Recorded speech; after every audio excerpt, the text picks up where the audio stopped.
Lepas tu, jangan ambil vaksin. No. Dia orang nak ambil krocik kat badan kita. Percaya vaksin ni semua syirik.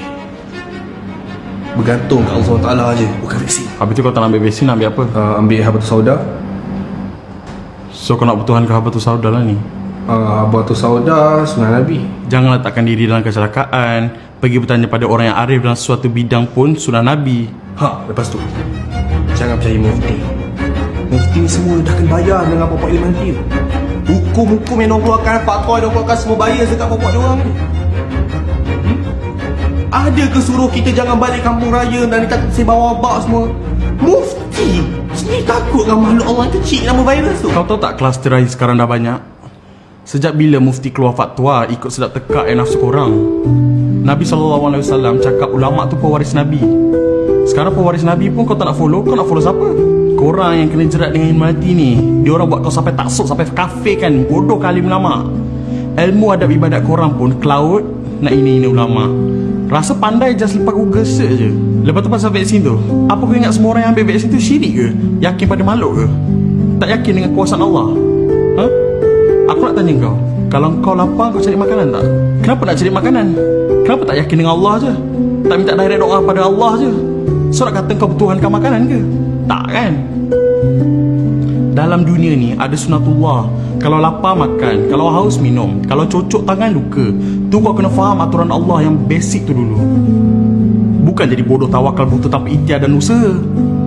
Rasulullah SAW pernah tegur seorang pemuda yang tak ikat tali untanya dengan alasan, tak apa, aku tawakal je pada Allah. Nabi tegur, ikat dulu baru tawakal, dengan nada yang tegas. Sebab tu dalam Al-Quran dah sebut, tak tahu satu benda, cari orang yang arif dalam bidang tu. Bukan memandai sendiri. Kalau pasal virus, tanya saintis. Kalau sakit, jumpa doktor. Ini bukannya syirik, ni Quran sendiri yang sebut. Tapi besok kenapa tak boleh nak solat Jumaat? Susah je jarak lagi. Tahu tak sekarang dah ada kluster jemaah surau?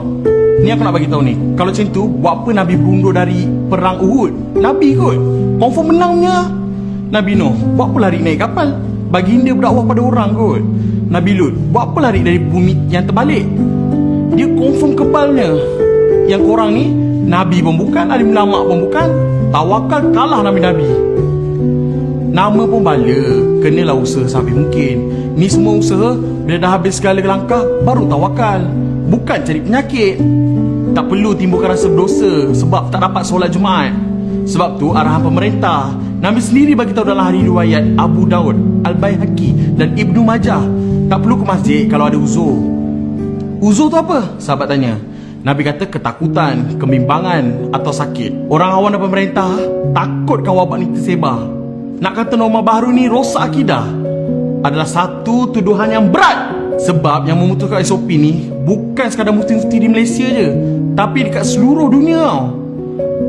Nak kata apa? Ilmuwan dengan mufti-mufti ni setuju perkara yang merosakkan akidah. Takkan mufti-mufti ni nak sesatkan atau mutakkan umat Islam. Takkan mufti ni tak faham maqasid syariah dalam menjaga nyawa dan masalah awam. Ustaz Zaidrus pun dah bagi pendapat dia pasal SOP solat jarak 1 meter ni dekat ceramah dia tu. UAL pun dah explain, serahkan urusan SOP ni dekat mereka yang fakir dalam ilmu fiqah dan fatwa. Kalau korang hebat ilmu akhlak dan adab, jangan sibuk kondem bab fiqah dan usul. Kat Gaza, sampai hari ni pimpinan Hamas masih arahkan masing-masing untuk solat jarak 1 meter. 5 Mei lepas, baru Gaza dibenarkan untuk solat berjemaah full 1 meter di masjid-masjid setelah sekian lama masjid-masjid di Gaza dilimitkan jemaah. Masjid Al-Aqsa pernah tutup 2 bulan lebih masa Ramadan tahun lepas. So nak cakap apa? Umat pilihan Allah di Tanah Syam tu rosak akidah sebab pernah tutup masjid masa kes tengah tinggi. Adakah mereka rosak akidah kerana pernah solat jemaah berjarak ketika kes tengah tinggi? Ustaz Hafiz Soroni pernah explain dari fakta sejarah. Masjid-masjid pernah ditutup suatu masa dulu akibat wabak. Tahun 1048, masjid-masjid di Andalusia dan Mesir ditutup kerana wabak. Tahun 1347 sampai 1351, masjid-masjid pernah ditutup di Andalusia, Mesir, Cordoba dan Tanah Syam akibat wabak Black Death.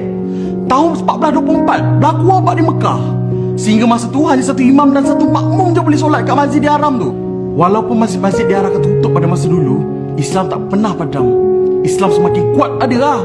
Sebab Islam jadi pemangkit ilmu perubatan kuarantin. Ada ke umat Islam beramai-ramai jadi rosak akidah akibat masjid ditutup masa tu? Mufti-mufti berfatwa berkenaan SOP ni, mereka pun telah diberikan dalil-dalil dan hujah mengikut metodologi pemfatwaan dalam istibat, hukum dan mengikut peranan mereka sebagai mufti. Menjaga nyawa adalah lebih utama. Sahabat Nabi tersilap beri pendapat sampai menyebabkan seorang sahabat meninggal. Tak rujuk alim. Nabi marah bagi golongan yang sanggup langgar SOP untuk menegakkan agama sampai suruh slipper, solat dalam gelap kat masjid dengan surau. Lepas tu menyebabkan kluster baru dan berakhir dengan kematian. Sila hayati kisah ni. Ada seorang lelaki di zaman Rasulullah yang luka parah. Lepas tu dia mimpi basah. Jadi sebab tu sepatutnya kalau mimpi basah dia perlu mandi wajib, kan? Tapi dia tengah sakit ni tak boleh kena air. Nak buat macam mana? Sahabat yang lain kata kena mandi wajib juga. Mana ada pilihan lain dah. Jadi dia pun mandi dan luka dia tu terkena air menyebabkan jadi lagi parah dan akhirnya dia meninggal dunia. Bila Rasulullah tahu perkara ni, apa baginda buat? Baginda senyum ke? Tak, Rasulullah marah yang amat. Baginda bersabda, mereka telah membunuhnya, semoga Allah membunuh mereka pula. Kenapa mereka tak bertanya? Bila tak tahu? Kerana hanya sesungguhnya ubat kepada kebodohan adalah bertanya. Hadis ni diriwayatkan oleh Abu Daud dalam bab taharah dan selainnya daripada Jabir. Begitu juga zaman kita ni, bila berlaku wabak macam ni, jadi kita nak buat apa? Bila bertemu antara dua makasih antara menjaga nyawa dengan menjaga agama, mana lebih perlu diutamakan? Dan nak tanya pada siapa zaman ni?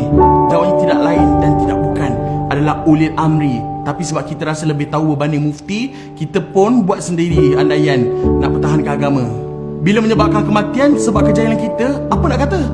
Kau dah bunuh dia, semoga Allah bunuh kau pula.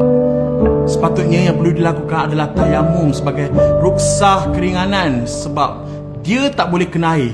Walaupun mandi tu wajib, tapi ada keringanan. Macam mana pula dengan solat jemaah kat masjid? Dan kalau dapat solat berjamaah, kena pula jarak. Sedangkan solat dengan saf yang rapat tu kan sunnah. Ini yang kena belajar dan faham kaedah fiqah. Dalam bab solat berjemaah di masjid, ia adalah hak Allah. Hak Allah terbina di atas dasar toleransi. Sebab itu orang yang bermusafir boleh jamakkan solat mereka. Manakala solat dengan saf yang dijarakkan itu juga dikira sebahagian daripada sunnah, kerana merampakkan saf adalah sunat. Tetapi menjaga nyawa adalah wajib. Itulah sunnah sebenar. Buktinya, kluster beberapa surau yang rapatkan saf tu, dah ada yang meninggal dunia. Seorang positif dan seorang batuk semua keliling dia positif. Dalam Islam juga, kena jaga nyawa lebih utama daripada perkara sunat. Sebab tu jangan palau tahu dengan pelbagai pandangan, sedangkan agama tu senang dan menyenangkan. Wallahualam. Sekali lagi, aku nak tanya engkau, pagi tadi kau solat subuh tak?